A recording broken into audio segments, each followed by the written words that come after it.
listening to CaveRadioBroadcasting.com. The words and opinions you are about to hear are of the hosts and do not reflect the management of CaveRadioBroadcasting.com. Good afternoon and welcome to Down the Rabbit Hole. Today is Thursday, January 26th, year of our Lord 2017. It's been a good year so far. I'm not going to complain. I'm okay. I mean, there were a couple times where I'm like, oh, no. This isn't going to happen and wreck my 2007. I am determined to have a better year this year, and so far it's pretty good. Well, good, because we're not even through the first month yet. Yeah, it's okay. Right. Yeah. It's okay, though. Yeah, I don't know. I'm just kind of pissed. Today, I don't know. I'm fired up, dude. Well, you know what I mean? I still have my moments, but I'm definitely less pissed than I was last year. Okay, that's good. No, yeah, I'm just all fired up, dude. Which Red Bull? No Red Bull today. In fact, I had one cup of coffee all day. No, like zero caffeine. I'm glad because I'll start speaking in tongues here in a minute. Yeah, that's what I'm talking about. Latin come out of my mouth or something. So Hooper's working on the book. He had a bunch of stuff going on today, and so he's gonna let the inmates run the asylum. So I got Dave DiBiase as usual. Got Kenny running the board. We got I'm our good always friend, running free. I'm always running free in the asylum. There you go. And we got our good buddy Tony D back from last week. Welcome back, Tony. Thank you very much. Glad to be back. We were talking about you. Yeah. You're lighting it up, man. You're good. You're good for the cause. Yeah, and that's like, we were on the way in. We're talking in the parking lot. I don't know, man. I'm all fired up. I'm sick and tired of all this nonsense. Yeah, there's a lot of nonsense going on. Dude, if whose phone? Is that your phone? Yeah. Just use a vibrator. Well, the funny thing is, it's more fun anyway. It's always Hooper who complains about my phone not being on vibrate, but he's always the one texting me. Oh, well, it's Hooper's fault. Yeah. So, I don't even know what my I blame the boss. Just so you know, for the record, I don't even know what my ringer sounds like. You know why? Because I don't ever use it. Oh, my God, and I hit the wrong button. Technology. So we got feral humans in the streets and every city on the planet. That was part of what I was taught. Now I have a few cousins. One of them is completely off the reservation. One of them is blissfully unaware, and one of them I like to hang out with. And I was talking to her last night, my cousin, that I feel she's realistic because she's in no way. Our politics have only started to mesh recently, if you know what I'm saying. Okay. She's an artist. She's got a degree from the creative, the Center for Creative Studies. She's a photographer, unbelievable photographer, just wonderful. And so a lot of her friends are from that kind of whole educational, academia, brainwashed liberal, And but over the years, my cousin, her husband, who is my blood relation, he's a little insane. He gets the whole conspiracy things. Yeah, but he's awesome. And he doesn't have a filter. No, that's for sure. Which is good and bad. Yeah. Which is good and bad because it makes me laugh, but boy, is he always in trouble with people. And the good part is he doesn't care. Well, it's like when you poke the oil filter full of holes so you can keep using it. Yeah. Stuff just gets through. So, being married to him for it's got to be about 5 years now. So they're probably coming up on their 6th anniversary. So being married to him, being in a family with me, I mean, you can only imagine how bad that can be. I've watched her views shift, and it's not because we're beating her. It's because she's just being exposed to a different way of thinking. Okay, she's just seeing the way we see things, and she's really come around. She's really and she's quite intelligent. She has her own opinions. We don't 100% agree on everything, but like us. She's all about the facts. She's like, well, I need to know the facts before I can make an informed decision. I'm not just going to regurgitate what I heard on CNN. So we happened to be talking last night, and she asked me a question. She's like, hey, you're pretty tuned in with the show and everything. Can you answer a question for me? And I'm like, well, I'll certainly try, She's like, what the hell are all these women protesting? What is the marching about? What are they protesting? And I'm like, I don't know. I really don't know. I mean, other than the fact that Donald Trump is president, which is something they can do nothing about. And I'm like, I really don't know. And she goes, I know. She goes, I'm having trouble because so many of my friends are more on the left. They're more progressive, and they lean that way. And she goes, so I'm talking to one of my friends, and I asked her, and she's talking about it, how mad she is, and she goes, so she asks her, what is it exactly that you're mad about? And her friend loses her mind.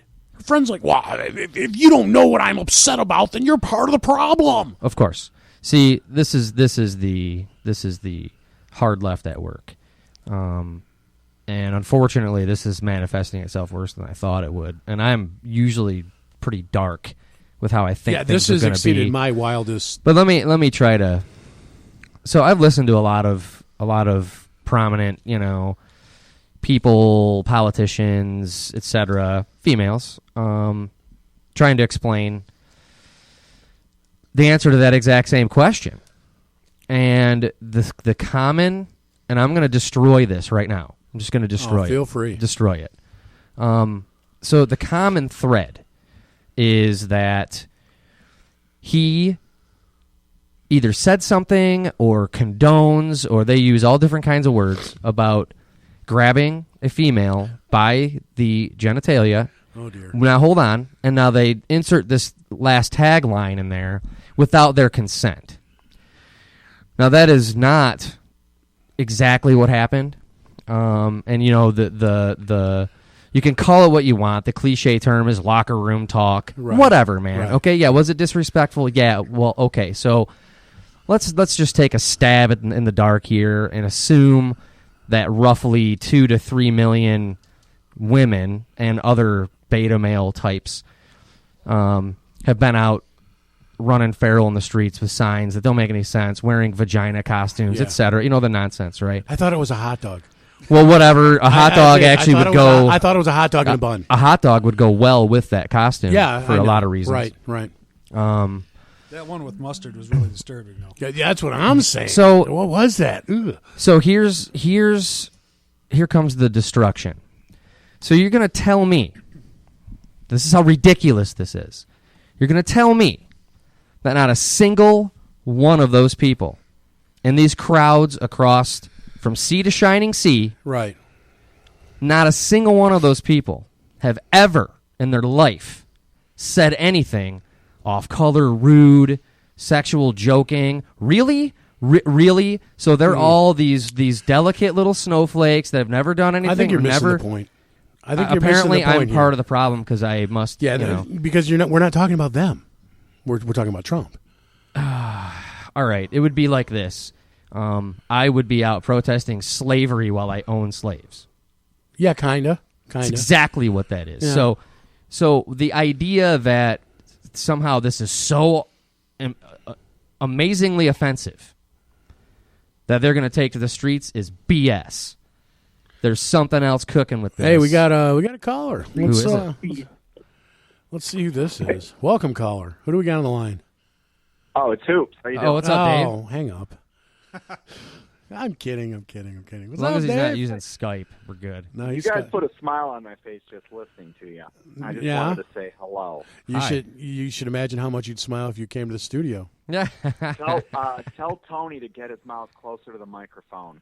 Okay. Have him pretend it's a hot dog like you were just Oh talking my! about. Yeah. Mustard or no mustard? Yeah. With chocolate. All about diversity. Ouch. Yeah. So I mean, you've got daughters. Okay. Yeah. You've got And a wife and a mother and a of grandmother. varying ages, but I mean, what I'm saying is you've raised children. Yeah. Okay.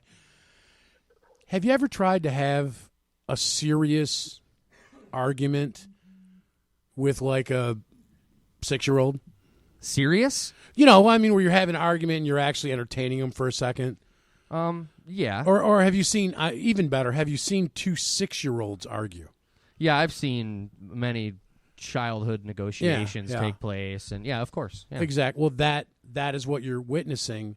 Actually, though, that's insulting to the 5-year-olds. It probably is. Actually, well, to your 5-year-olds because they're better raised. Well, but I mean, the 5-year-olds tend to use a little more logic and reasoning than even some of these folks because, if I want the Legos, but my little brother wants the Legos. Eventually, one of us is going to get the Legos, or we're going to figure out something else. And the kids usually work it out with a little bit of, like shut up or, stop it or, you get involved. But right. There's at least logic behind it. It's clear.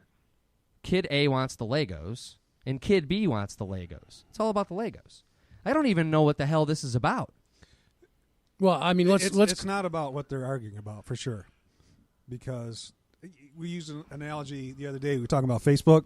Yep. And, people just lose their minds, right? Just like you said.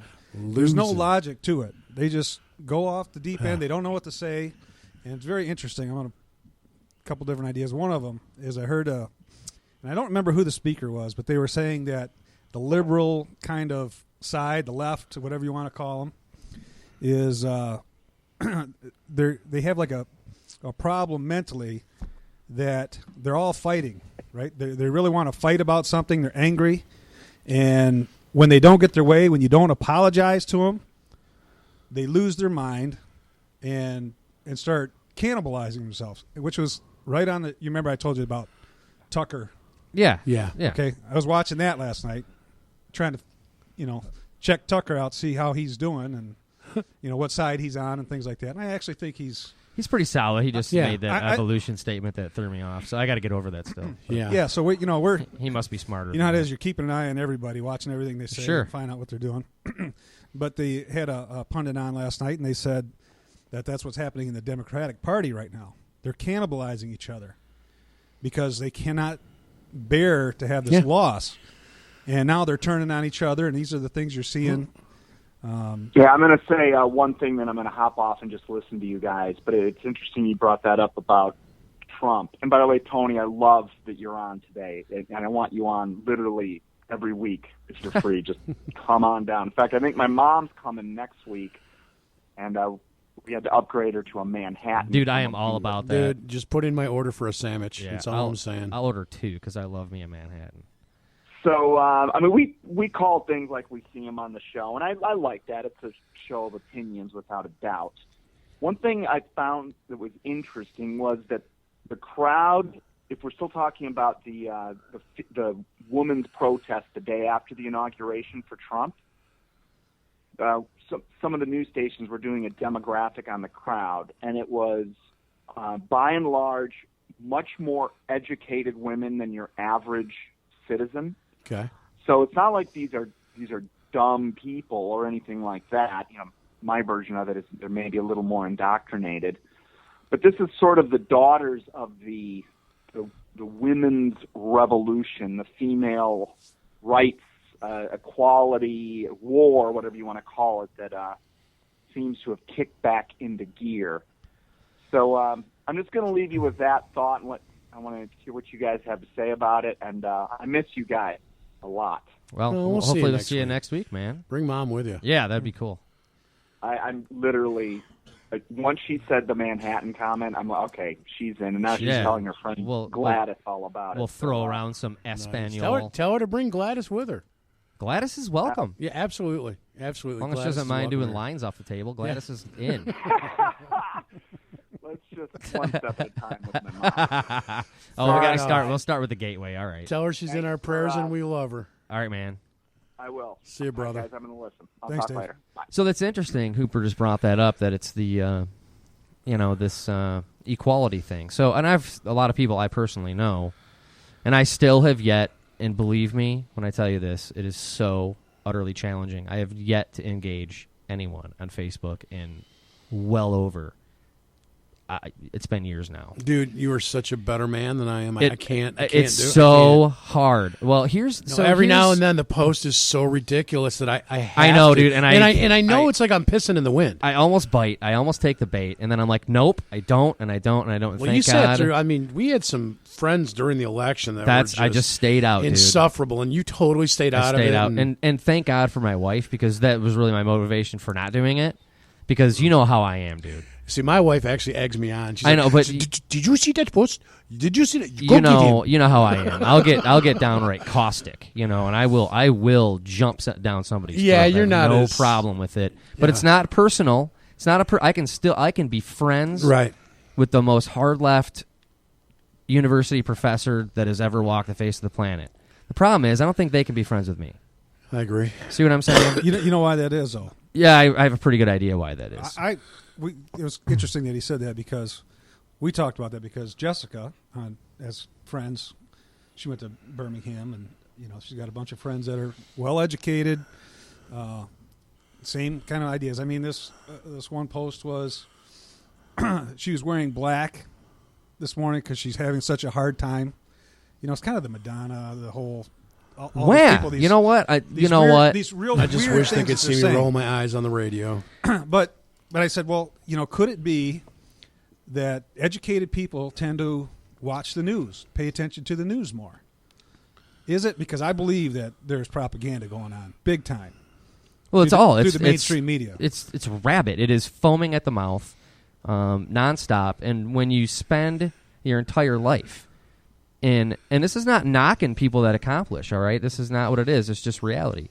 When you spend your entire life in academia, so you go through elementary, middle school, high school, then go on to college, and then decide to pursue a doctorate, and then become a professor. And again, not knocking every professor, not trying to brush stroke anybody, just making an observation, and you know what? I'm an idiot. What do I know? But I think there's some truth to it. And you see it with a lot of our politicians. These people have never had an actual job ever in their life. You got trust fund babies. You got people that spent all their entire career. Once they get tenure in a university, they can say whatever the hell they want, and who's going to do anything about it? Mm-hmm. So what you have is they're pushing this, and now you're seeing what happens when you raise kids, and because they do raise them in some respect. Kids spend a lot of time in class, and when you have professors constantly harping on you all the time about this, about equality, and don't get me wrong, dude, I'm all about equal rights, but we have this already. It's called the Bill of Rights, and we've actually, I think this has been around for a while. Yeah, Bill of Rights, kind of a long time. A little while. So you get stuff like that, like, oh, I'm wearing black today because I'm having. You know what? There are people right now who are literally feeding 5 kids with like 2 cups of rice. You can go F yourself with your dramatic, poor me nonsense. Pick yourself up, stop being such a loser, and knock it off. And as far as like the equal rights thing, I'm still trying to find evidence of this, and I see people, the people I even know that are not stupid, and they make, this is a fact. This is a fact. So it's such and such 23% of, and this is this is not the actual statement, but it captures the idea well enough that, women in the same position as men are paid less. That's a fact. Across the whole nation, out of every company, private, public, etc., that is a fact. Because I guess they conducted some kind of audit of all these companies, and that is nonsense. I would tend to think, without digging in more, that they just basically looked at the average income of men and then the average income of women as a whole and said, okay, men make more than women. Well, they keep this equal pay for equal work. Well, that's the idea. But they always massage the numbers. There's always a way to massage the numbers to support your case. Of course. Or you can just invent the numbers. Right. Because how do you disprove it? Well, here's an idea. I've got a company. I don't have this chart that says what a woman should make and what a man should make. Right. And nor should you. I've never seen this chart. Yeah, there should not be a chart. I got a copy. I'll email it to you. Yeah, email it to me. The funny thing is, and this is what I tell my daughter, right, is that when you go in there, it's about your self. It's your worth. If you're worth more to the company, you go in there and you say, hey, I want to make more money, just like all of us do, right? You go in there and you negotiate. Well, the problem is the study I read, was a lot of women don't have that self-confidence. Hence, they don't make as much. I'm not going to bring somebody up and say, hey, I want to give you more money for no reason. If I can give you $15 an hour, right, and you're happy with that, then we're good. Yeah. You come to me and you go, I need to make 20, and I say, well, you know what? You're really not worth 20.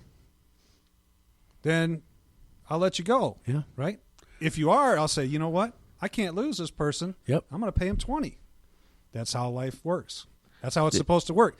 That's not how they want to play the game, though. This is all these games. We've talked about this. Yeah, before. equal rights is not the same thing as extra rights. Okay, so and obviously tolerance is not the same thing as intolerance. And the idea here that they're trying to do is, unless they flip the tables from some imaginary condition that existed a long, long time ago, they won't be happy. So, and this is going to be a controversial statement, but so what? Until men are in the kitchen,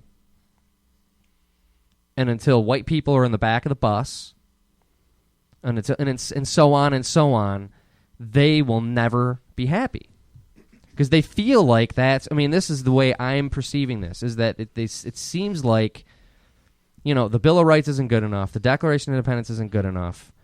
It's not enough. They want like somehow extra. Mm-hmm. More than you because you're a white guy, because you somehow had anything to do with the fact that you're white. It's nonsense. It's all nonsense, and it's to the point where I was telling Howard outside before we came in, where you get those travel alerts from work, because people, we're traveling all over the place, work for international companies, so they send these travel alerts, and you see, okay, protest in Mexico City, steer clear of this area. You get these periodically. I just got one today that was a travel alert for the entire United States of America. I'm not kidding. For the entire United States of America, all urban centers. And this is paraphrased, but almost word for word. I only read the paragraph once, and my memory's not that great, but it's pretty darn close to this. Due to controversial policies signed by President Donald J. Trump, periodic and sporadic protests have been breaking out, numbering from several hundred people to several thousand. So if you're traveling anywhere in the United States, steer clear or be cautious in urban areas, because these could just happen at any time, with the continued controversial policies that President Trump is putting forth.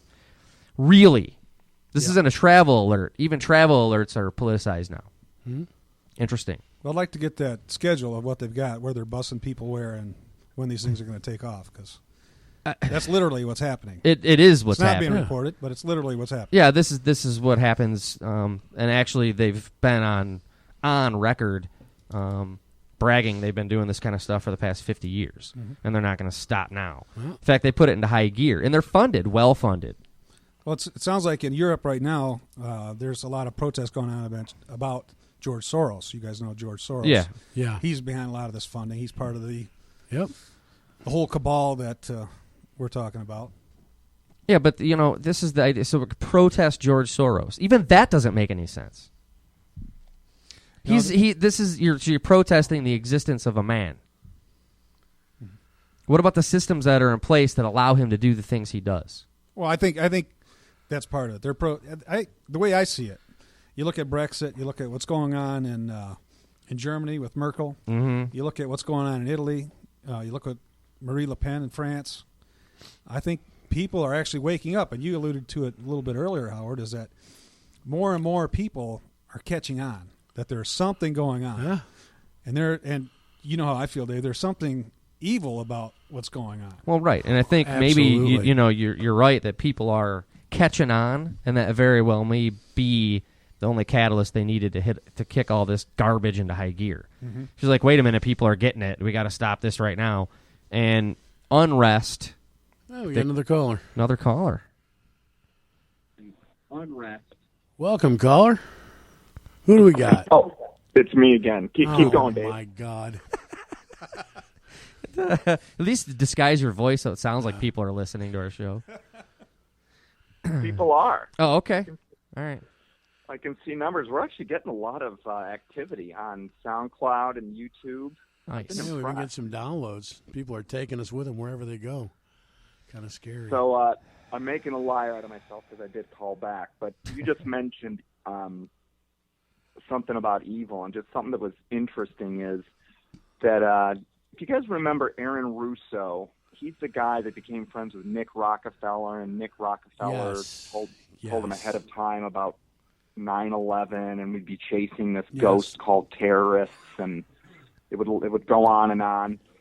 He also talked to Aaron Russo about how the Rockefeller Foundation was the biggest financier of the women's rights movement. And Aaron Russo was like, oh, that was a great thing. That was a good thing. And Nick Rockefeller said, no, you don't understand.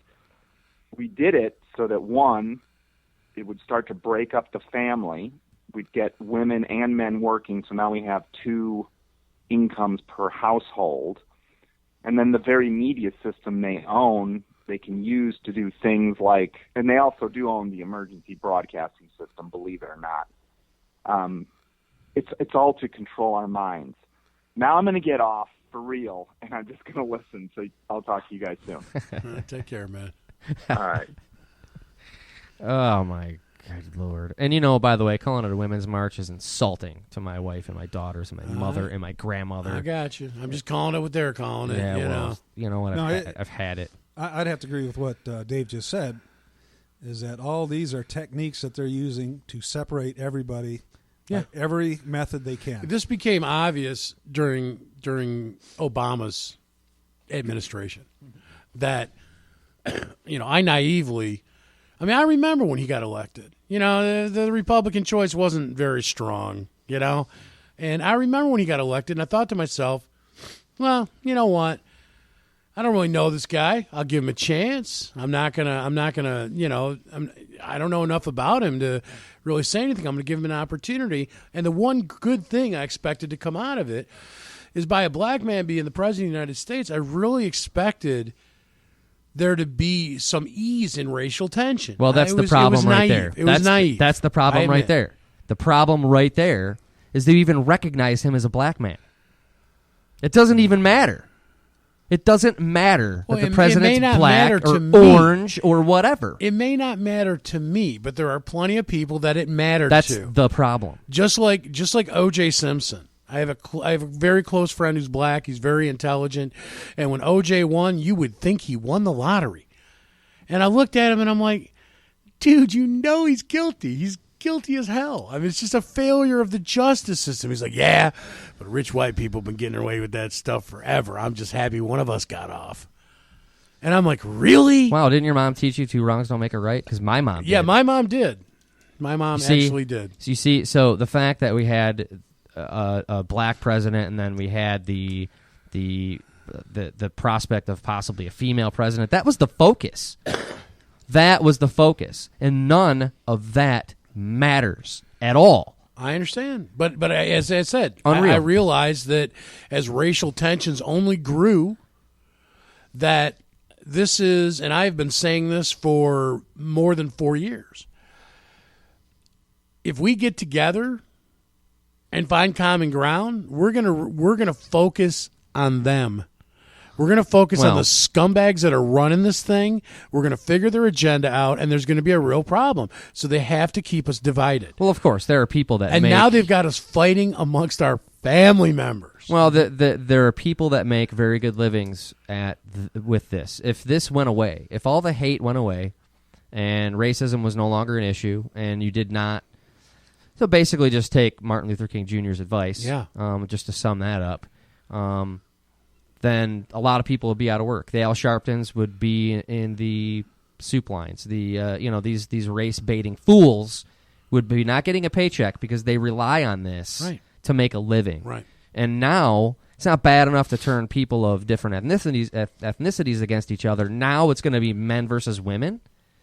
So what do they want to accomplish here? The land of the friggin' Amazons? What the hell are they talking about? Well, see, that's the thing, and we've mentioned this on prior shows, but Tony wasn't here.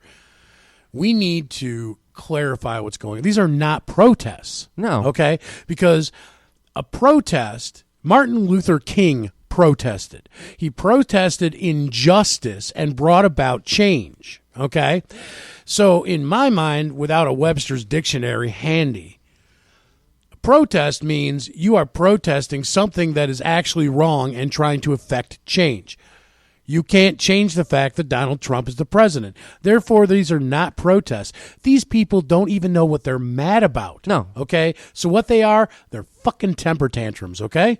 Well, that's probably accurate. These are temper tantrums. These are people, a lot of them are our age too, which is kind of scary, but most of the people I see on there are young people. They probably went from adolescence into adulthood during the Obama administration, okay? And during that time, Obama was just pissing on the Constitution, and we were watching this country go on a moral slippery slope where we were just all falling down. And this is what they've grown up in. And they don't know any better because they're used to their participation trophies. They don't know what happens when somebody actually loses. Yeah, because people lose. And so for the first time, they're not getting their ways and they're melting down. Well, it's unsettling because if that causes you to melt down, what's going to happen in this nation? Because sure enough, eventually there'll be something. There'll be something. What would happen if 9/11 happened today? Oh, my God. What would happen if 9/11 happened today? They would protest it. You think? I don't know. Hopefully some buildings would fall on them. That on our rear end. They'd have a protest that happened. It's just, and I don't know, and this is a mystery to me, where do these people find all this damn time? I don't know. What in God's name is happening? I mean, really? Like, I gotta work, dude. I mean, I gotta work. I hear Gotta feed my family and do what, Do you have time to go spend a week down in D.C.? Yeah, but if there was a... But if there was, a lot of them are D.C. residents and people in the area. It doesn't matter. If there was a Slayer concert in Detroit, you'd be there, right? Yeah, that's hugely different. But I'm saying it would be a different story if this stuff was going on in our neighborhood. We're a long ways away from where a lot of these things are happening. We haven't had any protests in Detroit because everybody's frightened of Detroit. Well, I think people are busy in Detroit and they don't have time for this crap. Otherwise, it would have happened already. Maybe it would have happened already. But it's just not happening organically. That's what I'm saying. There's no way. There's something behind it. Of course. And this is what pushes you to start searching for why. Like right now, I want answers to what you guys are talking about. Why is this stuff going on? You start looking at things like the media, like we're talking about, which is very interesting. Everyone expects the media to be the go-to, the trust. You put your trust in these people. I did until a couple of years ago. Yeah, everybody. You don't have time. You're out working. Hey, check out the news. Let's see what's going on. We'll watch the news. You hear things that are going on, and until you really start to get into it, you trust everything that they're saying. Yeah. Well, the thing is, you start watching what's going on, especially like with Trump's run, right? You watch this guy and like, I'm going to check him out.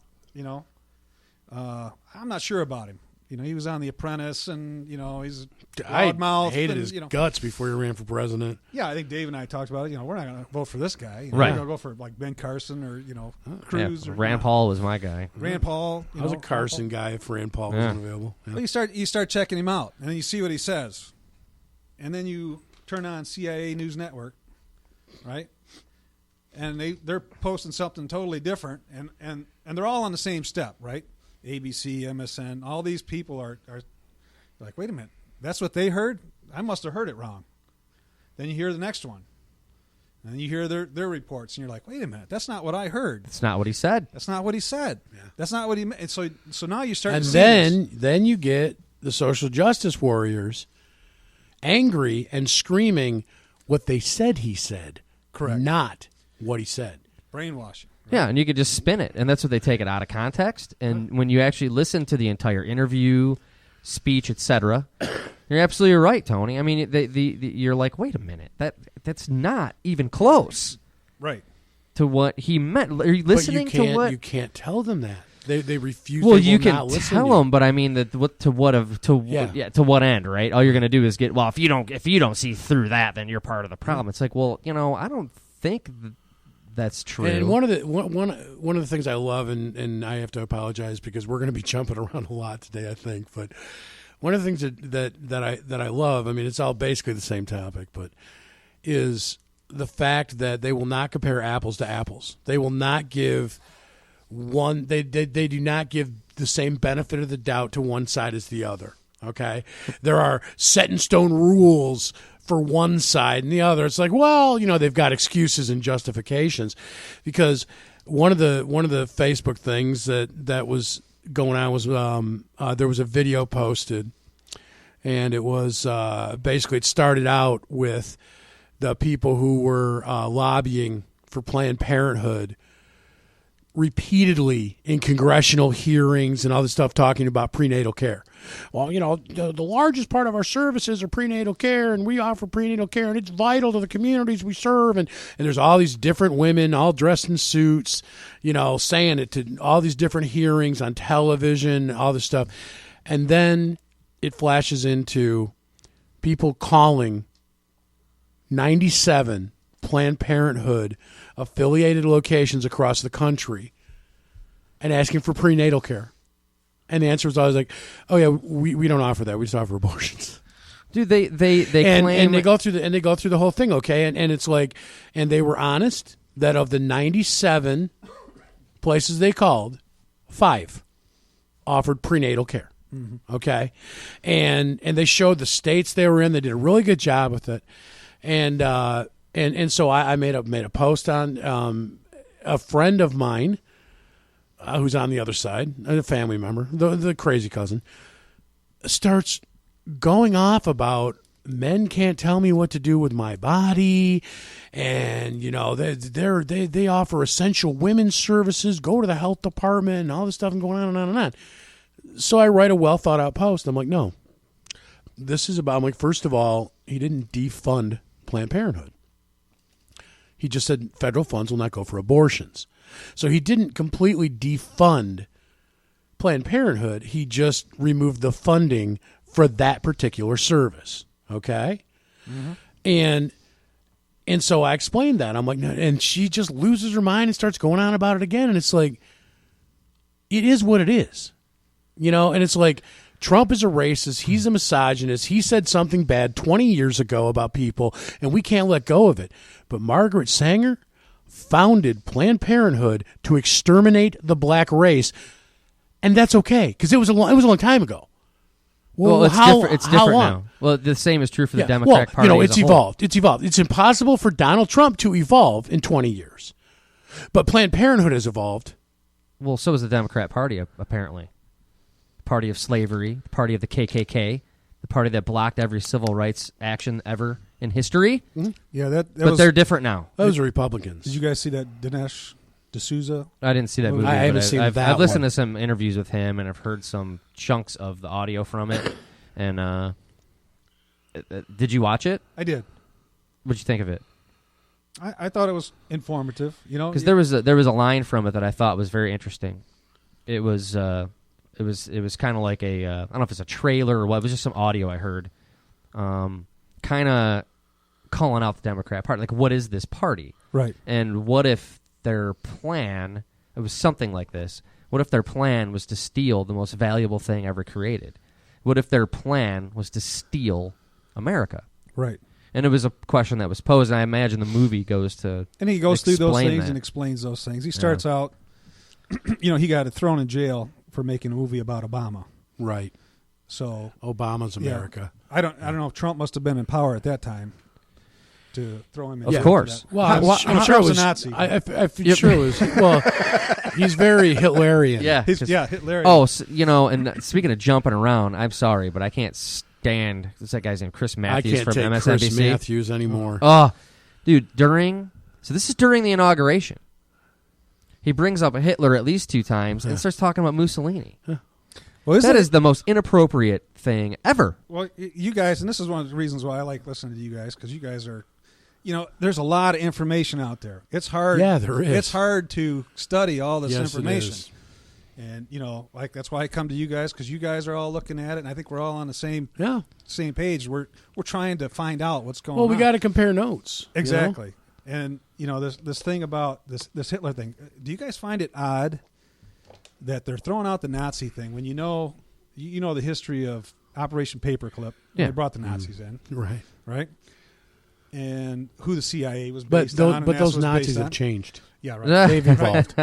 And who owned, who put the Nazis in power financially? The groups behind that. The cabal. Overthrew Russia and put Colin, the communist Lenin stuff going on. It's all that same group that owns that media that's turning that around and now calling someone else a Nazi. I find that very odd, isn't it? I mean, where's our news that says, actually, this is the truth? They don't do that because in fact, I they think are owned by that. They always make a Hitler reference every election cycle. Yeah. I mean, they always do. It's never quite accurate, but... And the funny thing is, the Hitler reference is usually against the Republican candidate, and Hitler was, kind of a socialist, more of... Nationalist socialist. He was a nationalist socialist, which is, kind of more the Democratic cup Well, of he tea. was also boys with all the sheiks, dude. I mean, he was down with those guys. And that's what kills me, too. Well, that's awfully interesting, isn't it? and Who else is down with those guys? That's the other thing that slays me, is that they're all looking to Hillary Clinton like she's freaking Sally Field in that one Union movie, okay? Like she's representing their rights when she's taking her money from Saudi Arabia. Oh, and I mean, who's tougher? Elsewhere. Who's tougher on women's rights, Donald Trump or Saudi Arabia? Well, the thing that's different about that is Donald Trump can't do anything about women's rights. Explain. We have what we call, and I'll bring this up again because these documents they're there. I mean, I know they're optional these days and they're just mere suggestions, but we have this thing called the Bill of Rights, which limits what federal government can and cannot do. It doesn't say this is only for XYZ person or whatever. It applies to everybody. Well, and here's a good point about that. Everyone assumes Donald Trump is going to take all these executive orders and things like that, which is ironic because the last Administration went wild with Well, it. I mean, to be fair, this gets twisted too, though. Yeah, to be fair, it was G Dub who it's escalated since George Senior. It has, but and this gets a little bit, and I'm not going to sit here and say I'm going to agree with everything I will. Trump has done. I'm going to be critical of him when he screws up. If he doesn't do things, as soon as he does, I'll say something. Exactly. Well, and you know how I think we all feel the same way. We're going to keep our eyes on these people because you don't know. Of course. Well, we'll be holding him accountable. Exactly. But there's an important point to make about the executive order issue because they are such opportunists. So it's not. Let me go back. If you put forth an executive order that violates the Constitution, that is unconstitutional. But writing an executive order that cancels the previous executive order is completely constitutional. Right. And within his authority, 100%. But what you're and what seeing these now, people who are complaining about the amount he's made in the last few days, they're not taking into account the fact that the largest percentage of these executive orders are countermanding Obama's executive orders. Exactly right, and that is completely within his toolbox to use. That is completely. But Donald Trump talked bad about women 20 years ago. Well, he said something. He was gonna grab a pussy. He condones grabbing women by their genitalia without Margaret Sanger evolved though without their consent. By the way, that was what he was advocating. Right. This just is, so you know. Can you have consent? I guess you can have. I've been in a few situations where I've had consent to do that. Okay. Yeah. Well, I've got a probably a real unpopular analogy This for is that. the show for it. I figured I could share with you guys. Bring it. You take what Donald Trump said. Okay, when I tried to listen to exactly what he said and put it in context, and it sounded like to me he said, "When you are rich and famous, that women will let you do whatever you want, including going up and doing what he did." That implies consent. Well, I look at this. He said that, and I said, well, it's not politically correct, or it's rude. It's bad behavior. Okay, it's rude. But I think, what about Hugh Hefner? What about Mick Jagger? What about all these people who are rich and famous, and these women throw themselves at them. How do you get all these 20-year-old hot blondes running up to Hugh Hefner? Oh, but Russell Brand is awesome. Yeah, well, He brags about, how Well, he's slept with over 1,000 women and just uses them for objects because he has an addiction. Right. But, but that's cool. But it's hypocrisy, right? Well, that's actually, he's absolutely. actually doing it. Yeah. Where he was just talking Yeah. smack. Right. Which everybody, I'm sorry, no one Yeah. is going to, unless maybe with the exception of a guy like Pastor Aaron or somebody like that who's very unique. There's a handful. I believe there are a couple people I know that I would believe them when they said I never in my life. Right. And I honestly would believe. I'd be like, you know what, I get it. Yeah, there are a few. But I would look them in the face and go, because you know what, I have. But I'll be damned if I'm going to sit here and believe that somehow in a free nation like ours that when, speech is not controlled at the end of a gun or with the threat of imprisonment yet, that not a single one of these people that are out there running their damn mouth about that stupid statement that Donald Trump said. And I agree, it was stupid. But so what? It was just a stupid statement. Who cares? Oh, but he's going to be the president. Well, I guess then... Well, he wasn't the president in like 91. Well, here's exactly. another thing. I think Bill Clinton was, and he was grabbing pussy. Well, literally. yeah, actually, he got impeached. Yeah, for Rilla. Technically. Yeah. So when another argument about but that, he evolved. when you have a president, okay, you're hiring a man to do a job. That's it. Right? He is a president there to do a job. He's not a king, and he's not a idol, right? These people, like Obama, they idolized him, which is wrong. Well, he's just a man. And, the president of the United States, by definition, is just a bum. Right. It's just a bum. He doesn't have He's much just supposed authority. to sign stuff. He really doesn't have much authority. He's a middle management. He's a controller. Doesn't write law. Well, should not write law. Certainly shouldn't interpret it. He is to execute them. And I wouldn't be surprised if you see the bulk of these executive orders that he ends up coming up with are literally just to enforcing the existing law. Yeah, I believe it.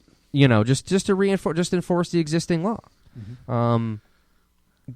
Go down the list: gun laws, immigration laws, in general, gun crimes. They don't prosecute. This stuff is anemic. They're not even doing anything with the stuff that's on the books. But yeah, they're demanding more. It's dizzying. Dizzying. One of these days, maybe people will wake up and realize that the foundation of this nation was done in such a way that the reason we can seamlessly change out government every 4 years, or not, we can go 8, and people can hear, and this is, just something just occurred to me. How much money do you think Madonna's worth? I don't know. Who's Madonna? Isn't that Lady Gaga's mom? I mean, how much do you think she's worth? Just take a stab. 100 million. 100. I was going to say closer to $1 billion, but Yeah. with everything, that's couple hundred million. Okay, couple She hundred hasn't million. done anything in. Okay, or let's just say she's worth $5 million. Okay. And women are oppressed. How? Oprah Winfrey's a billionaire. Well, because I'm sure the guys in Oasis make more money than Madonna.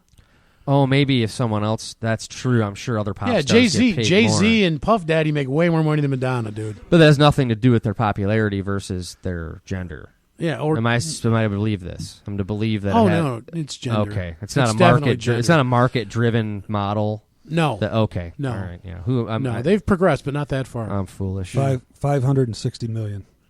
Okay. Ooh, Dave was close. Damn, okay. Dave was the closest. All right. So there you go. How much is Jay-Z worth?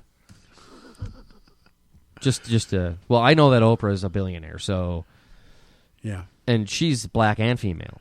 Right, but what a horrible country we live in. Yeah, it is. How horrible. I mean, if it was another country, Oprah would be a trillionaire. And just imagine, in other nations around the world, we would be already in jail. 550? So less. Oh, so he's not worth as much? That's racist. That's racist. Well, it depends on where they have their money and how it's. That's categorized. true. That's true. I want to go on to there's something that I've heard on the radio. I actually saw it. I think this week's topic is going to be Facebook. I saw it on Facebook for the first time, and then I heard him talking on the radio about it, and I'm kind of upset about it. So I want to before we go to break, this is what I want to end with.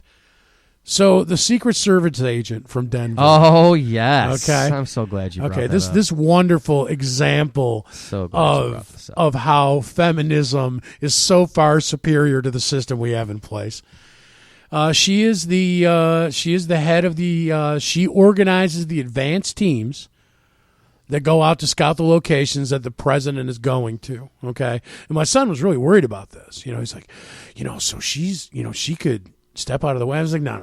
She's a paper pusher. Okay, she makes hotel reservations for the Secret Service agents who go ahead of the Secret Service agents who protect the president. I'm like, he's good, But so she comes out and says, I can't, I wouldn't throw myself in front of a bullet. I wouldn't take a bullet for this president.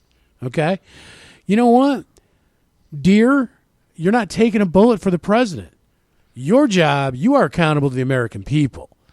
The Secret Service is there to protect the American way of life. Well, they're there to take a bullet for the president. Yeah, that's their job. That's right. But it's not her job to express personal opinion, much like judges can't express right, and personal there opinion. there is law in place. That's right. I mean, it's just amazing to me. And she had the gall. It's just another person who posted something on Facebook, and then they're shocked when they're held accountable for it. Well, honestly, regardless of her gender, race, etc., a statement like that is so irresponsible coming out of somebody that works for such an esteemed organization as a Secret Service. Absolutely. Should be immediately terminated. Yeah. Fine, give her some severance, throw her a bone, whatever. Yeah, but whatever you know you what? gotta She's do. got to go. Yeah, she's got to go. Give her a job at the TSA. She can feel up grandma Yeah. on the way to the plane. Yeah. It's about all she's good for. Because she can't be Secret Service anymore. No. She's compromised. Yeah. Absolutely. Just like a she's judge. announced And it. it's very simple to me. I'm kind of happy when these people come out and say these things. Well, I mean, I'm glad because it gives you the opportunity to get rid of them. Yeah, if right they away, she would have held okay, it to herself. Yeah. Well, you can't do your job anymore. That's you're let go. Plain and simple. Yeah. Nothing else to talk about. But can you believe that? I mean, just unbelievable. I mean, someone you would think someone that was in law enforcement, especially, in my opinion, Secret Services is maybe the highest and most prestigious law enforcement job because of what their job is, of course, what they're doing. I mean, it's more than just guarding the president. But to me, these are the people that the FBI agents aspire to be. Okay, and I mean, for her to come out with that, it's just unbelievable to me that someone who made it to that, she is high up in the Secret Service. And well, she shouldn't be anymore. This is simple. That's right. That part is simple. What I am on the same page as you, Howard. What is behind that would drive her to say something or do something like that? She's been programmed. Absolutely. Yeah. There's some kind of something operative, going on. Some kind of operative that, okay, now it's your turn. Because they've probably had this already. There's more coming. Well, I find it. Well, I think there's a couple things that I wanted to kind of ties into what you're saying here is when we talk about media. You guys are familiar with Operation Mockingbird? I've heard of that, but I've heard of it, but I don't know exactly what it is. It's the CIA intelligence who have writers. Oh, with, yeah, with okay. all the big media sources, Right. And they actually disseminate information. Well, in 2013, the Smith-Mundt Act ended. M-U-N-D-T. You guys familiar with that? I am kind of familiar with that. I have some knowledge. It's basically the federal government is not allowed to use propaganda against American citizens. That's what the act was. And they ended that act in 2012, 2013 is when it actually took effect. So my question is... So it expired. It expired. Okay. I don't know if it expired. Well, or they if just didn't ended re-up or it. they didn't re-up it, or Okay. what have you. The thing is, this happened a while ago, and now it starts to make sense to me about what's going on in the media. Like when we make jokes about CIA News Network and things like that. Yeah. It's not really a joke, is it? That's not really. No, I'm absolutely serious. Yeah, right. Well, Right? and what people need to realize is what does it mean? Why do they need a law like that? And the reason is because the United States operates news agencies in practically every country in the world. Yeah.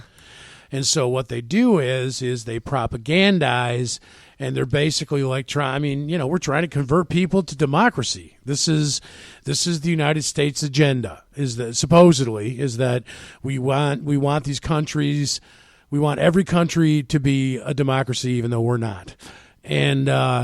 And so what they do is they propagandize these other countries. Your choice is Al Jazeera or Voice of America, and Voice of America has a very United States goes, oh yeah, come here, the milk and honey, everybody's good to everybody. So that's they actually write propaganda to actually get people, tell people what they need to hear so that they will consider democracy.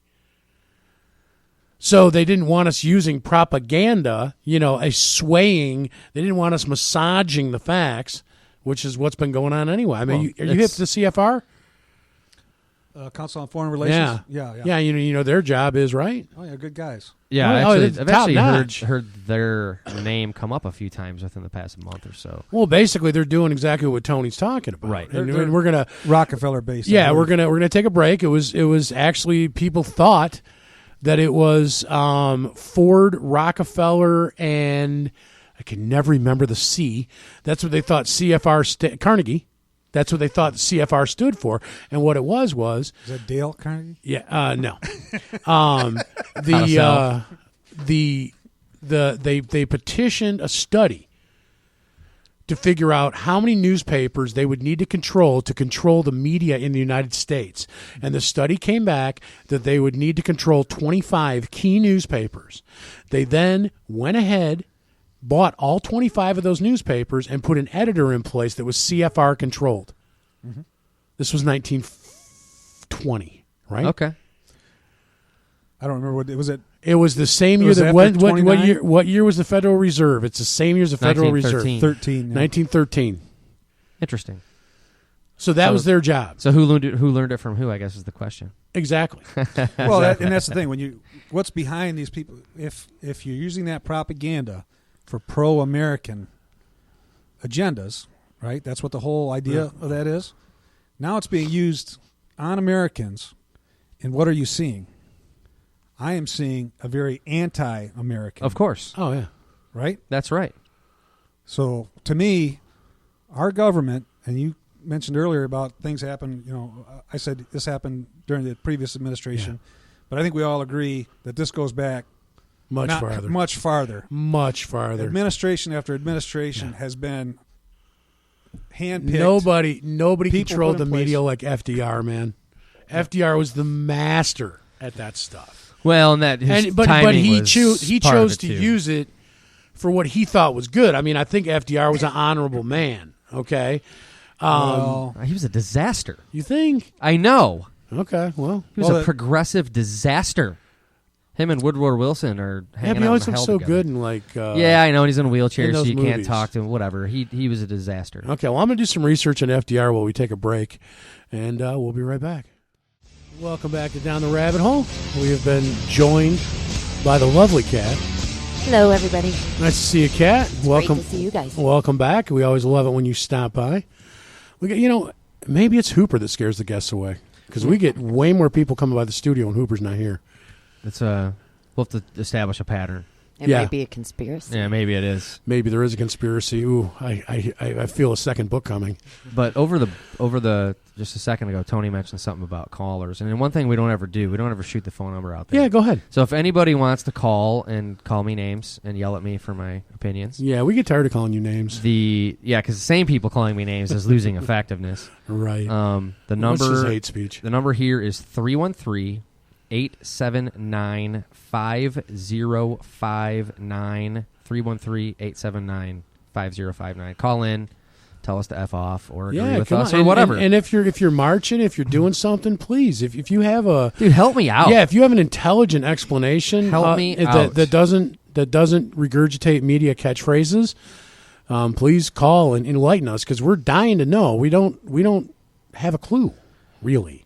Yeah, not really. About that. Yeah, well, we do, but I want to see if there's some other. Yeah. So Kat wanted to. We're speaking about marches, and there's another march that's going to happen. That's more up our alley, I think. And it's a march. Yeah, it's a march. Okay, it's a march, but I think it's a good march.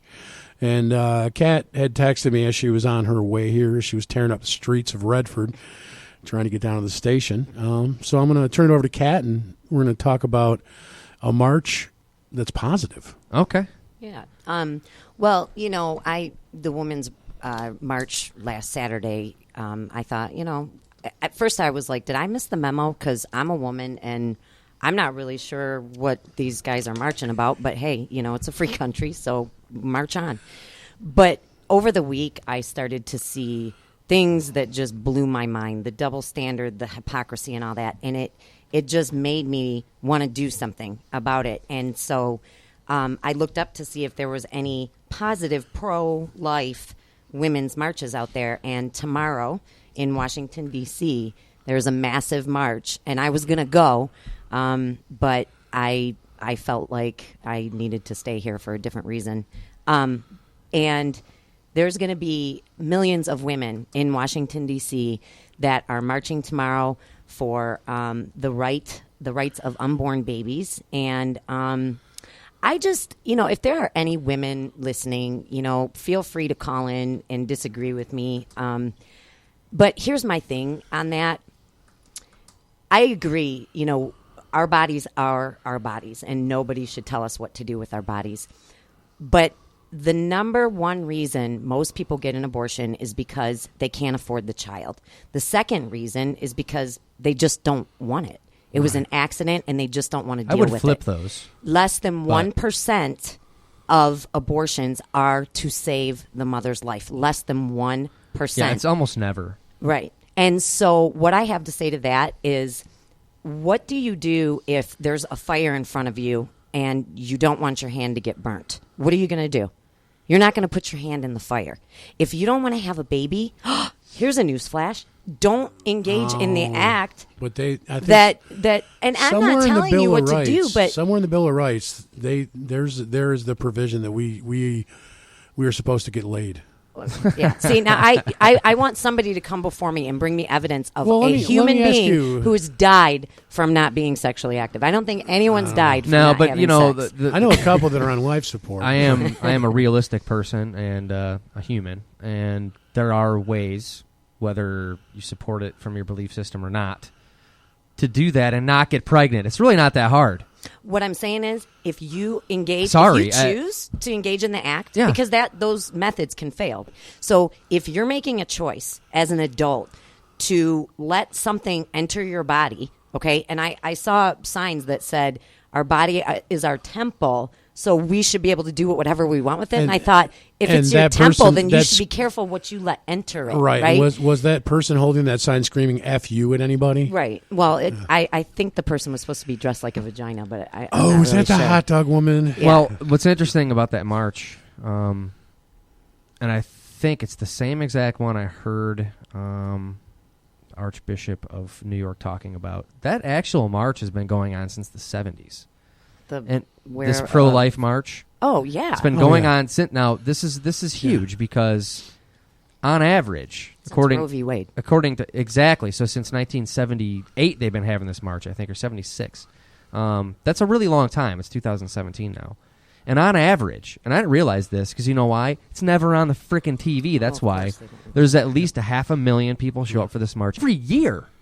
And we don't ever see anything about it. But they'll show 2,000 people at a Hillary Clinton rally. Or two. So let me ask you a question, Kat. I can ask you this question because you're a woman and I'm a man. Now, I agree. I would never say, hey, I think you need to do this with your body. You should do this with your body. But what about the rights of the father? I mean, if you had consensual sex, okay? I mean, it takes two to tango. You can't get pregnant on your own unless you're living in, Jerusalem. Well, this is the double standard she alludes to. But But, I mean, what about the rights of the father? Because it took, I mean, I understand the mother carries the baby, and unfortunately in our society, the mother also carries the burden of raising the child if the father decides to skip. But what about the rights of the father?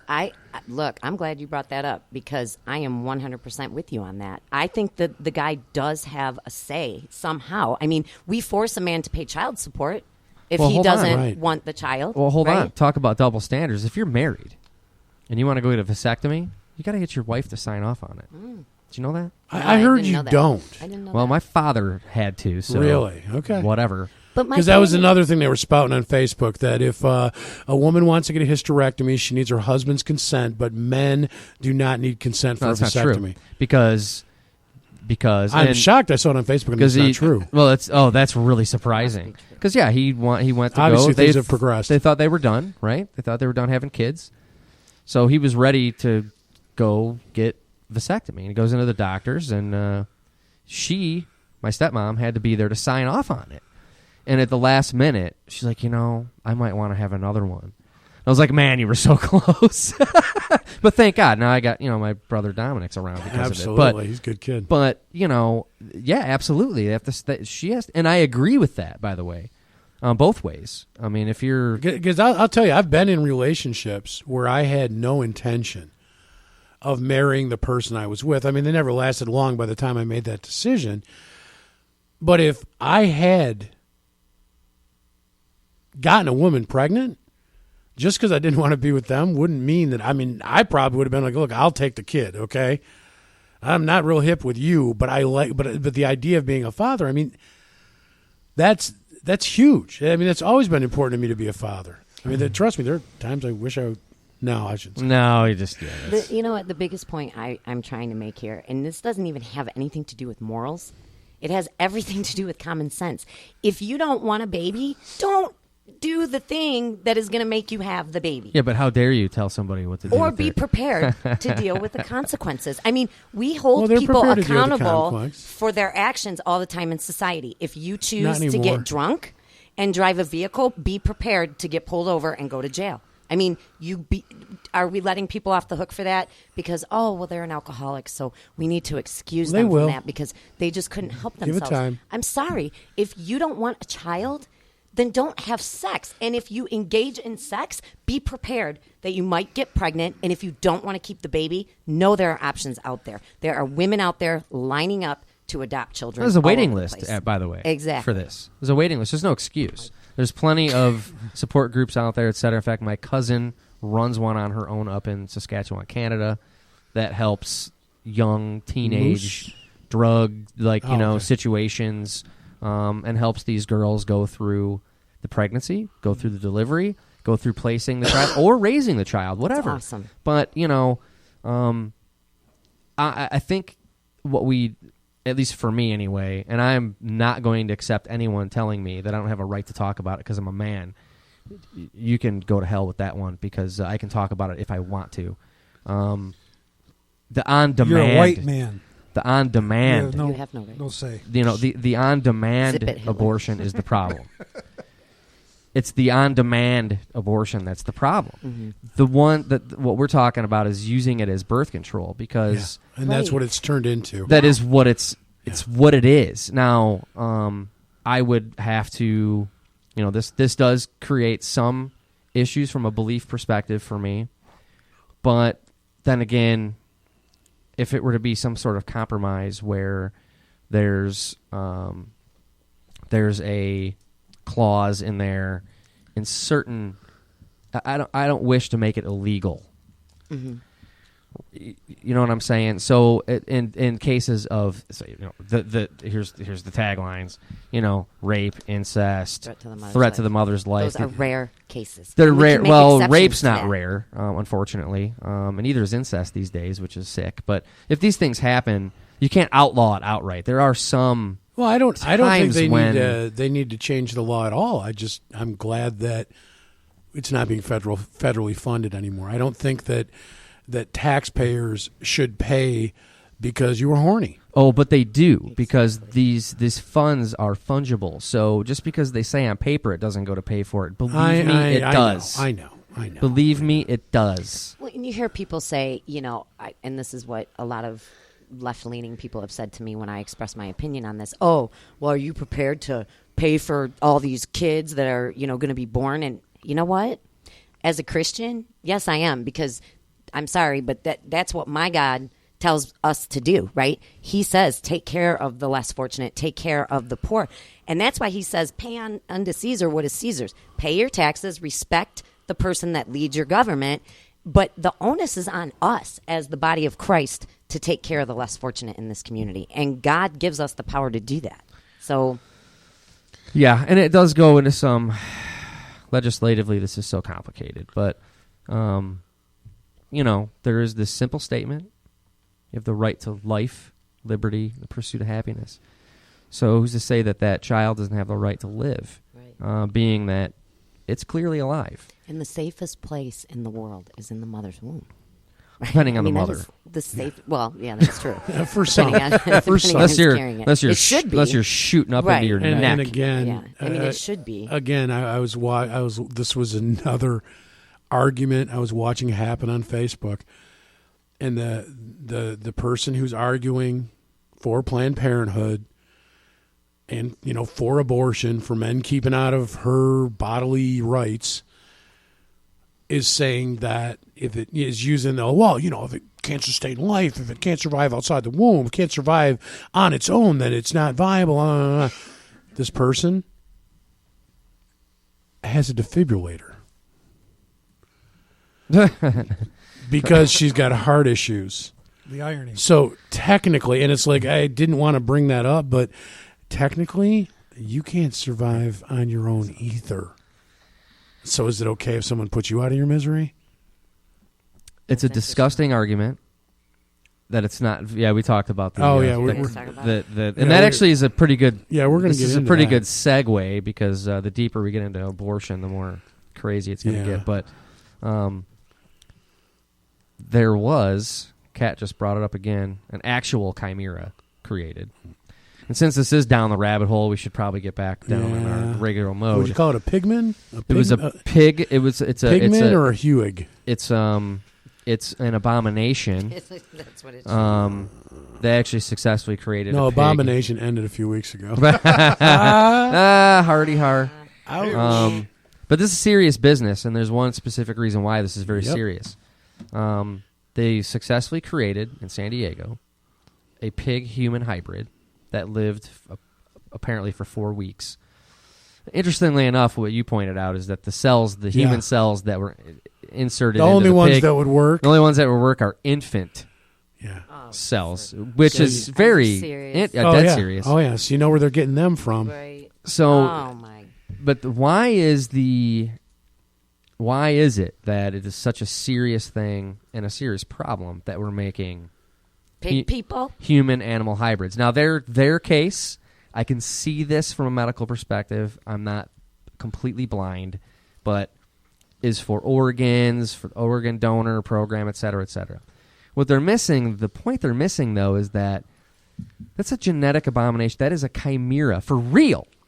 That's what National Geographic is even calling it. Well, what was it that was happening right before God finally said, all right, that's enough, and flooded this place? Right. Because that absolutely happened. It was genetic manipulation. Yep.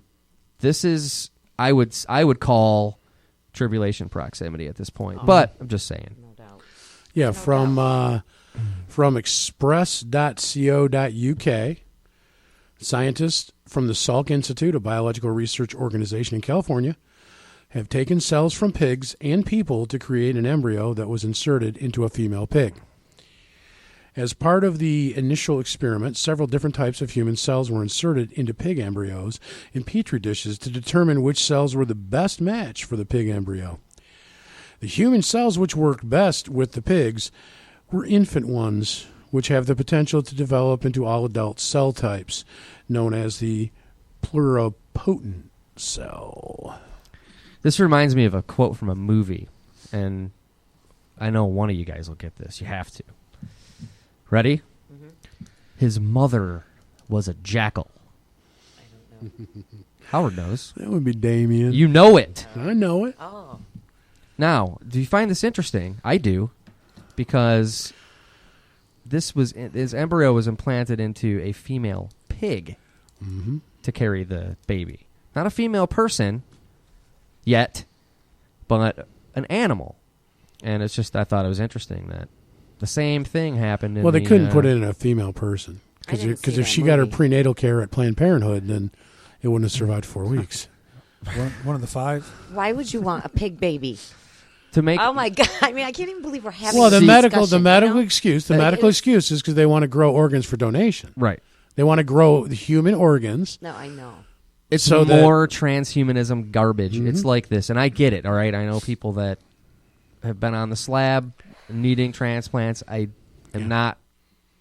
I'm compassionate to this. Yeah, my friend died before getting a transplant. Exactly. Good point. And I have a friend of mine that's dying in the hospital. Yep. He's fighting for his life and can't get one. So I get it. But there is this little problem with mixing humans and animals into hybrids because, in fact, in that very article, that's a National Geographic article, by the way, isn't it? No, mine's from... Well, National Geographic article stated that some doctor they were talking to said chimeras in the past were usually associated with God. Right.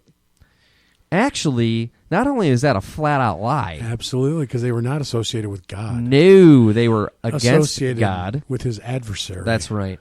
But it's interesting that chimera is a scientific term for a human-animal hybrid. And this stuff was going on. Can I read what it says? Yeah, Sure, yeah, go read. ahead. Feel Okay, free. it says, but for lead study author Jun Woo of the Salk Institute, we need only look to mythical chimeras like the human-bird Mythical. hybrid Mythical. Yeah, mythical. known as angels for a different perspective. Quote, in ancient civilizations, chimeras were associated with God, end quote. He says, and our ancestors thought, quote, the chimeric form can guard humans, end quote. In a sense, that's what the team hopes human-animal hybrids will one day do. Guard humans. Scary. Well, you know... That's National Geographic. Yeah, folks. well, you know, and there is, I can maybe see where they're coming from on that because, you know, the apparently, and correct me if I'm wrong on this, but I think the original created beings in heaven were these chimera-like creatures. Well, I mean, look at the Book of Revelation. Right. It describes Well, this. But actually, that's technically no, because the original the angels were originally created. They weren't human, so they couldn't be a human. No. Animal I mean hybrid. the original, the very first things in heaven created were these beings that had 4 heads and wings, the lion head, this. It's in there. But those aren't chimeras Right. because you see the difference. Correct. There's a distinction to be made. That is not on this rock that was in heaven. It's very different, and that's a description of something that so people will understand what maybe it looked like. Right? It's a vision, essentially. But when you have really human-animal hybrids walking on the planet here, this is different. It's genetic manipulation. It's not okay. It's not okay, man. This is a big time problem. Yep. Well, I think, and I don't know, I don't have very much knowledge on this, but I've heard different things about Atlantis, things going on, like you mentioned before the flood. These are the things that were going on, Right. and it was attributed to, some people say Atlantis. There's other stories on it, and so where would you go to find this kind of information out? There's I think nothing out there like that. Well, I think if you want to explain that, Book of Enoch. oh yeah, the Book of Enoch Book of Enoch. explains a lot of that, and what was going on leading up to the flood, and I believe it. In fact, I would, me personally, it's just an opinion. Obviously, can't prove it, but I think Atlantis and the idea of Atlantis was actually pre-flood Earth. So, the Olympians were actually fallen angels, and then the demigods were the Nephilim, and I think the stories jive. Well, there's a lot of different people talking about it. I think Trey Smith is one that I think you're talking about with the Book of Enoch. He's got, doesn't he have a? He did something on the Book of Enoch. he It did. kind of breaks it down in a way. Right. Steve Quayle. Tom Horn talks about it. L.A. Marzulli might touch on it a little bit. I believe Marzulli does too. Isn't that a stand-up comedian? Maybe, but not this Sounds one. I was like, Not that always this sounds guy. like a stand-up comic. But yeah, these are all what we would call signs. I mean, these are all things to be interpreted as what they are, and these things will start happening again, and right out of the book, as in the days of Noah, so will be the days of the coming of the Son of Man. So that doesn't leave anything out. So if there was genetic manipulation going on at the end there, it's going to be going Which on there again. was. Here's another thing all this stuff is making me think about, and I'm not saying, this is for sure. It's just something to consider. I know that before, you guys recall, I was saying, did we elect ourselves a King Saul, right? And if you look in the book of Judges, which is the last book before First Kings, the very last sentence in the book of Judges said everybody did what was right in their own eyes. Right. And then, bam, Israel started calling to God, to give them a king. Franklin Graham's running around calling Christians together to ask God to send us a leader, right? The whole point of God sending King Saul was to show them you don't need a king, right? Because the first time they asked for a king, God said no. And the people kept, bugging their prophet, give us a king, give us a king. God finally went, careful what you wish for. Bam. Yeah. Gave him King Saul. And you guys, I'm sorry. I'm looking at Donald Trump going, let's not all start patting each other on the back just yet, We think God gave him a king. We just think a different king. Or he's a type of King Cyrus. Maybe. Which has merit. Because think about... Cyrus wasn't a Jew. Trump is and always has been, at least he's claimed to be, a Christian. Always. He's always claimed to be that. So that doesn't really fit exactly. But it does, because if by definition, Trump wasn't born a Christian. But he was raised, and if you asked him, there's never been a point in his mind, in his life, where he was not a Christian. Okay, but there was a point, because he was a child. I understand that, but he was. Would you say that your children are Christian? In their own mind, no, they have no idea. Okay, I mean, but you're raising them to be Christians. That's my point. Of course, but there's the point I'm trying to make here is is like that, Cyrus is like an atheist, right? But I mean, Donald he didn't Trump was remain not. that way. Right. I see what you're saying. I mean, He you can make an didn't argument. remain that way. In fact, he went so far as to mandate that Jerusalem be rebuilt and the temple be rebuilt, the second one. Look, I don't want Donald Trump to fail. I don't. Well, it's like this, and I have... There's two roads here, which is an odd theme that always seems to come up. He's either... He was put there, no question. One way or the other, right? We get this. We get this much. It's either to bring judgment on us that we deserve. Wholeheartedly. God, do we deserve it? Uh-huh. Or it's to do the opposite. Revive. Exactly. And very well he's talking about moving the embassy to Jerusalem, which could very quickly lead to the third temple being constructed. And here's secret scenario number 3. Well, it's not a secret. What if he is the Antichrist? This is also I mean, that would be to bring that would be it very well could. I mean, we'll see. We'll see about that, but because he does have an ego the size of I don't even know what, right? And could you see him getting so big that he just goes, you know what? I am God. We don't need God. Well, that could happen. I don't know. It could happen, but Nebuchadnezzar also was arguably the man with the biggest ego that's ever walked the face of the planet. He was the king of the entire earth at his time, and he came to respect God. Yep. Right. And wrote about it in pagan literature, for that matter. Right. Now he was a bastard, but and what God did to him, wow. He really did come to revere the God of Abraham, and actually wrote in his own words that he wishes for his oldest son, Belshazzar, that also he respects the creator God and does not create or make cultic mistakes, and it goes on and on and on. So this is a pagan king. Obviously, Balthazar was absent that day, or it was his eldest son. He was probably still a kid when he wrote that. well, But I'm then- saying, but he's the one that Well, Belshazzar was the one that ended up, Yeah. that where King Cyrus came in. And interestingly enough, and this is what also parallel with Trump, is that time when Cyrus entered Babylon effortlessly and was also predicted in the book of Isaiah how he'd even get in there 150 years before he was even born, is that it was the systems of Babylon that were being judged at that time, not the people. Right. This is exactly what's going on right now. I mean, really, could it go either way? I got my eyes wide Me too. open Me because too. I am not a Trump cheerleader by any means. Nope.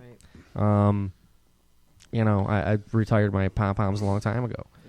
Yeah. But if he does things that are the right thing to do, of course, I will Yeah. commend him for it. Now, if he screws up and does things that, continues the same nonsense that's been going on, I'll criticize him just as equally as much. But, Harder. Well, and harder. harder I- even, actually, yes. I will criticize him way harder than I ever criticized Obama because Obama wasn't my guy. Well, Obama just did what I expected him to do, and while Trump wasn't my prototype for president, you had to pick a side. I chose Trump's side.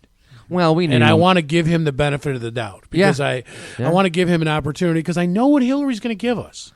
Well, we know her background. We knew Barack Obama's background. It was ignored when he ran for president the first Yeah, time. see, I didn't. But he was well vetted, dude, and people knew what his game was. But they just chose not to. They didn't. I heard the put this same on the news, regurgitated. I heard the same regurgitated hope that I heard of Bill Clinton. Any Democrat who's young and charismatic is the new John F. Kennedy.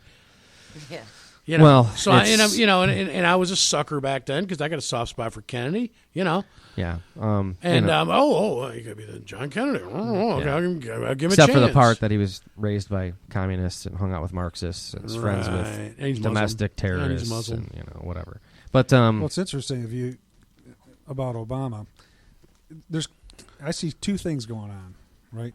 We're talking about Trump right now with America basically helping the people, right? Because the path where it was going, in my opinion, was that it was going to crash and it was all going to come under one world order, just like everyone's been. they were peddling tyranny. That's right. So, in order for that to happen, America was going to crash, and you're on your way. Look at what the debt is. Look at, all the things that they were doing. We're putting those things in place. So Trump right now is a hope because we know based on, what Bush, Obama, Bush, Clinton, all these people were following the same game plan. And it might relate even to what's going on in Israel right now. That's probably another topic. But so he is kind of a hope for right now. But I guess my question is, what if Trump fails? I mean, what if God put him in there or he didn't put him in there? How does that matter in the overall scope? Well, if God put him in there, he'll succeed. Well, yeah, right. Not Well, depending what he necessarily. put him in there for. Right. Well, that's true. Not necessarily. If he put him in there to See, Let's say he Tony had fail. no relation to it. God did not put him. God is not using him. I believe, in my mind, he is. But let's say he didn't. How does that affect what the Bible says? Well, I mean, if things continue, what we're looking at is what leads up to the end times. Right. We look at Scripture and go, okay, what things have to happen before Jesus will come back? And in my opinion, if you read chapter 18 of the book of Revelation, it's talking about the United States. And Mystery Babylon. yeah, okay. And so, things have to get worse here, right? Before they're going to get better. Right. And so I look at that as another step towards Jesus coming And back. you look at the way you look at the way we're fighting amongst ourselves, A house and- divided will not stand. and what the other side is fighting for. What if they win? Big babies. And and so it's like there's every possibility. If he fails, we know where we're going. because they're not gonna allow a Democrat to get elected and be like, it's like, okay, so look, so Obama wasn't our president, okay. Mm-hmm. And we suffered for 8 years. We watched what was going on. We shook our heads. We complained in the background, and we talked in small groups about what we felt was going on and how disgusted we were with the way the country was trending. And then when we finally got an opportunity and somebody else got in there, we're like, okay, take a breath of fresh air. We're going to move on. Okay, we're cool. Okay, if they win in 4 years, they are not going to be gracious. I mean, look at the way they're taking defeat.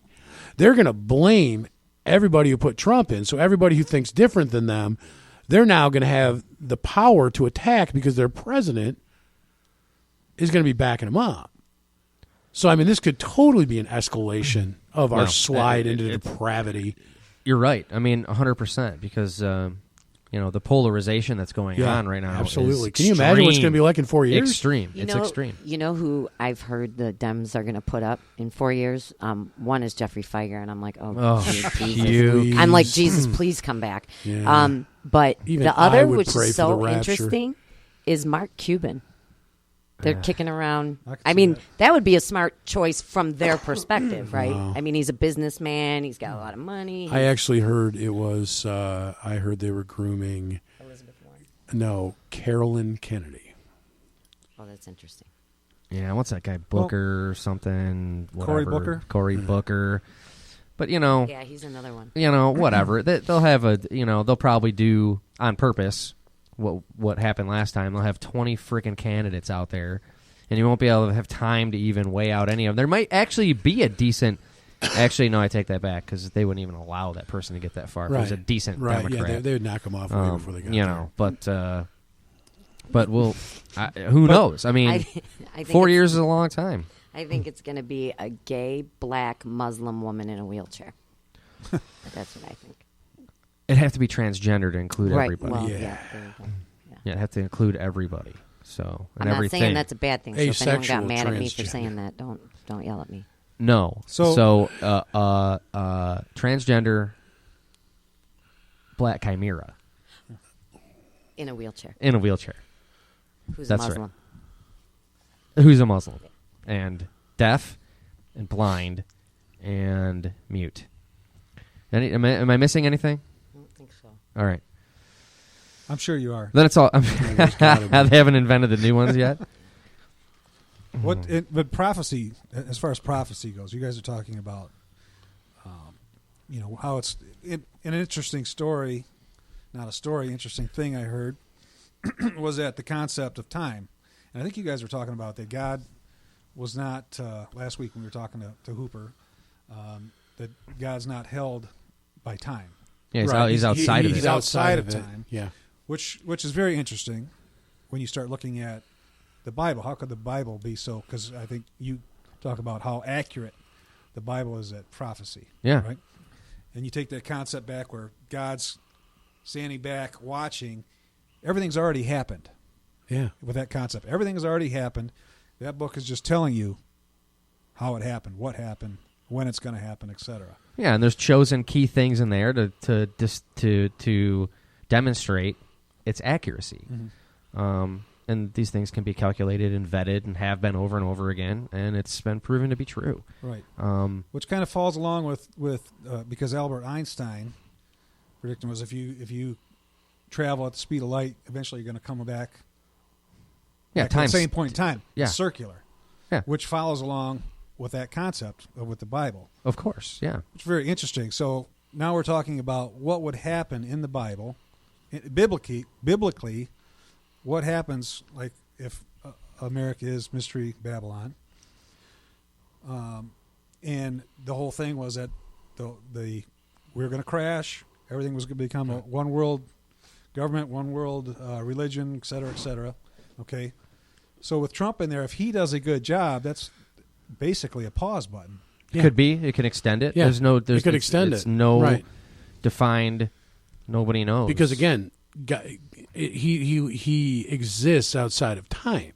So it's not like it's a 7,000 year scale. There's a beginning, there's an end, and everything in between is undetermined. So, I truly believe that, and this was my thing last year when I was getting the crap beat out of me by the other co-hosts on this show. It was always my thing that I believe if we repent, we will stave off. It will delay it, and we might buy another few generations. It could, yes. Here's what it's happened before, and here's what this is based on. There's a biblical argument, a scriptural argument to this. In 2 Chronicles 7:14, it says, "If my people who are called by my name will humble themselves and pray and seek my face and turn from their wicked ways, then I will hear from heaven and I will forgive their sin and will heal their land." Right. So, and there's examples of this in the Bible where this has happened. It bought them some time. Who is the Messianic Jew that did David? You know, help me. I don't know. The only one I know of is we were watching him. He did a documentary. That's what I wanted to point Tony to. are you talking about the Jonathan Messianic Cahn. Jew? Jonathan Yeah, Cahn. that's- yeah. Jonathan Okay, Cahn. yeah. The Shemitah. Yeah, have you seen that? I watched one a while back. I think you turned me onto it. Yeah, it was the Isaiah 9:10 Yeah. judgment, which is really The interesting. Yeah. Harbinger. Yeah, the Harbingers. Yeah, and it's all interesting. That's so. I'm not 100% on that guy, but the Isaiah 9:10 thing was fascinating. Well, it just resonates with me because what is God's ultimate goal? Is God wants our love, our obedience out of free will. So if we turn and humble ourselves and pray, we are making a choice to obey God. Right. If he sees that, there is no way. He is above all things. He is just. He is righteous and he is just. He's not going to blow this place up if we're on our knees going, "We're so sorry. We see what's going on around us. We want to fix this." There's a stark difference, though, between the situation in the United States now and, say, Nineveh, when God sent Jonah to warn them that they have 40 days to get their act together or they're toast. And the king ordered from him on down everyone to put on sackcloth and fast and pray because he believed, right? He was a believer. So it bought him time. God said, okay, all right. We are light years away from that. Oh, I know. Light years. So I'm just paying attention because I start seeing mumblings about Mideast peace deals and the Pope running around talking about all religions are the same and yada yada yada. And I'm telling you, I'm paying attention because I am calling tribulation proximity, brother. Well, what's the story with the 221 million that Obama signed? Oh, King Obama? Yeah, that's like kings used to do that kind of crap. Yeah.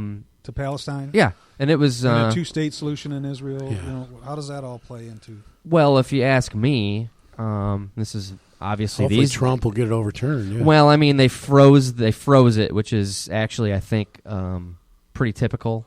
Whether they actually distribute the money or not, I don't know. But you're going to give $220 some odd million to the PLO. I mean, the PA. Yeah. To continue funding their activities. They're Hamas controlled. I mean, this is not conspiracy, by the way. What is that? What is that? What is the thing your mom used to always? Oh, actions speak louder than words. Yeah. Well, and how anybody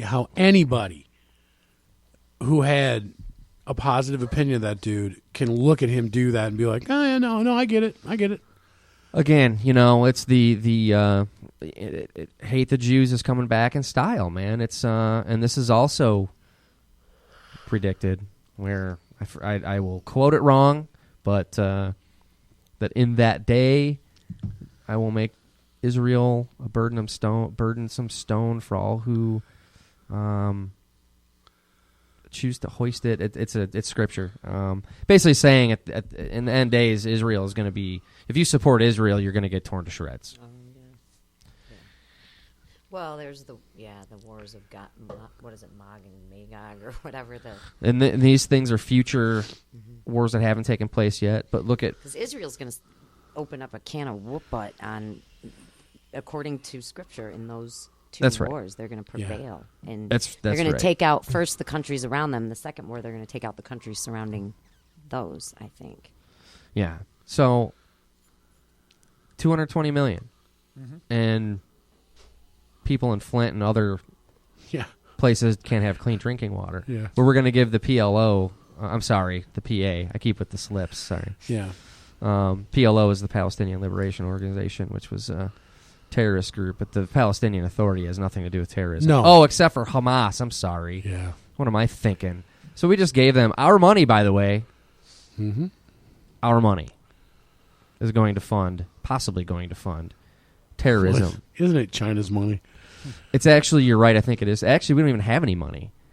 Last time I checked, we're like $200 trillion in the hole, buddy, so we're broke. I don't know what anyone's talking about. We don't have any money. But it was on the way out the door. Mm-hmm.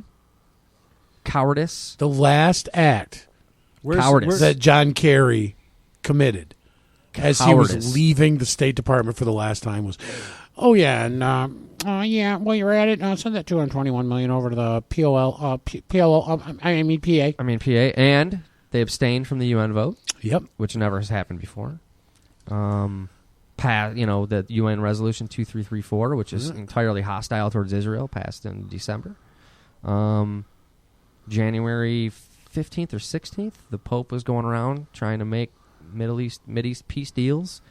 What was that thing about the writing on the wall? Oh, yeah, that comes from the Bible, too. That's right, yeah. Interesting, that Hooper brought up last week that we really didn't get too deep into was what's going on in Antarctica. Yeah. That's always Speaking interesting. of John Kerry, and a lot of things going on, who's visited, what's going on there. The things on the news that I'm hearing, this buzz you hear on different things, they're talking about aliens coming back, right? And they just had it today where they were talking about because the economy is going to crash within the next couple of years, and there's no way Trump can stop it according to what's been happening, right? They've been projecting this for a long time. They're saying, well, what if aliens come back and we were all able to bond together? If you've heard that aliens were coming back in 2 or 3 years. What? Yeah. Oh, and just to clarify something, Trump can't fix the economy. Congress only can do that. Well, we seem to forget that there's this system in place that we just ignore, and it's disgusting.